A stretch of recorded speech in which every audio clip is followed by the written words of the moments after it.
So in this video, I'm going to show you guys how to complete a CK-12 assignment. First thing I'm going to show you is actually how to load the assignment. So once you find it in your module, you click on it. It's going to open a window that looks similar to this. This is actually your first assignment on CK-12. So you're going to click on the load button here.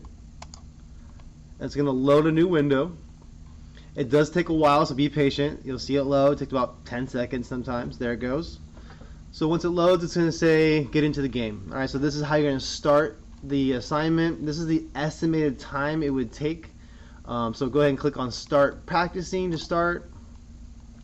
Sometimes it'll give you a little walkthrough of what CK-12 is. It didn't show me this time.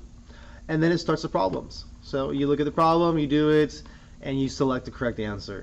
Once you have your answer selected, click on check it. Green means good. Alright, so up here is your progress bar. You can see that up here. So right now I got 1 out of 10. So once you get to 10 out of 10, you'll get all the way full up here.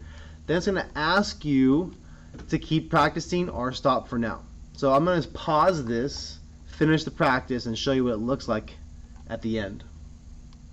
Now on the last problem of my 10, you can see my score up here is at 9 out of 10. I select the right answer.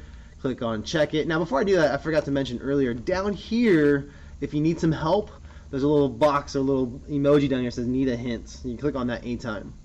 Alright, I'm going to check my answer. And I got 10 out of 10. Click on next. And now this is where you're going to say stop for now. Now if you want to do extra practice, it won't hurt you, but it won't improve your score at all. So your score will always be at 10 points. So stop for now. This is probably the most important part right next, okay? Don't think it got submitted because it hasn't. You have to click in, turn in your score. So I'm going to click on the blue turn in button. Click on turn in because there's my score, 100% out of 10. Click on turn in and be patient. The site is a little slow. It says it was successfully turned in. And then always go back to Canvas and check your grade in the gradebook to make sure it did go in. Alright, thank you. May the math be with you.